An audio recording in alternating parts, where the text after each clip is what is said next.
Hello दोस्तों, Bigg Boss OTT 3 grand premiere आयोजन 21 जून को हुआ। दोस्तों, इस प्रीमियर का जबरदस्त किया कि पूरे फैंस झूमने लगे। जैसे ही शो शुरू हुआ तो लोग खुद को रोक नहीं पाए। दोस्तों, शो का पहला ही एपिसोड देखते ही फैंस रिएक्शन देने लगे।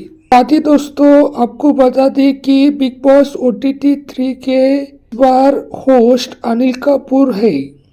दोस्तों, बिग बॉस OTT 3 के नए होस्ट के रूप में अनिल कपूर जबरदस्त शूट हुए हैं। एक्टर अनिल कपूर ऑडियंस से कंटेस्टेंट्स का इंट्रोडक्स करते समय फुल एनर्जी के साथ भरे हुए दिख रहे थे। यानी दोस्तों, अनिल कपूर इस शो के दौरान पूरे जोश और एनर्जी के साथ नजर आए।